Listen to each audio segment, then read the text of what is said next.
अलियार ने अपने दिल की धड़कन को संभाला और वहीद की ओर बढ़ते हुए फाइल हाथ में पकड़ी। उसकी आंखों में डर और संदेह के बीच एक अजीब सी हिम्मत झलक रही थी।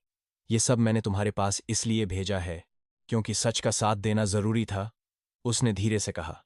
उसकी आवाज में दर्द भी था और गुस्सा भी। वहीद ने उठकर देखा। उसकी आंखें कुछ देर के लिए चकाचौंध सी लग रही थीं। तुम अपने ही पिता के खिलाफ? उसकी आवाज में हैरानी और थोड़ी चिंता थी। अलियार ने सिर हिलाया।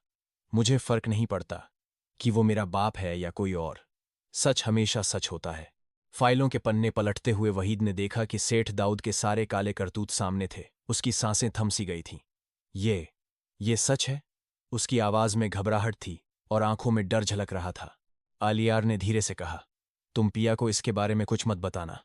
वो बेगुनाह है और उसने जो कहा था उसमें सच था। मैंने बस अपने भ्रम को तोड़ने का इंतजार किया। वहीद ने गहरी सांस ली, फिर तुरंत फोन उठाया।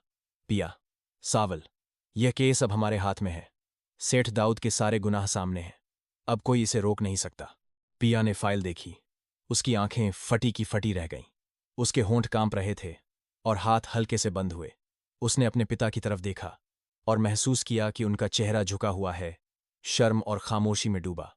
अब मैं देखूंगी कि मूसा इस केस को कैसे जीतता है, पिया ने धीमे स्वर में कहा, और उसकी आंखों में मिश्रित गुस्सा और राहत झलक रही थी। दुनिया की कोई ताकत उसे अरेस्ट होने से नहीं रोक सकती। वहीद ने मुस्कुराते हुए कहा, और उसका तगड़ा वकील भी अब कुछ नहीं कर पाएगा। लेकिन दूसरी तरफ मूसा अपनी जीत के झूठे खुशी में डूबा हुआ था। उसकी मुस्कान समय की मार बन गई।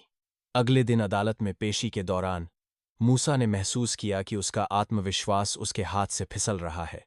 मैं यहां पिया का हाथ मांगने नहीं आया, बल्कि माफी मांगने आया हूं। मेरे पिता ने जो किया उसकी माफी लेने आया हूं। पिया की आंखें नम हो गईं। उसने उसे देखा और धीरे कहा, तुम क्यों आए हो? अलियार ने हाथ जोड़कर कहा, पिया, मैं हमेशा के लिए जा रहा हूं। अब तुम्हारा साथ सावल के पास है।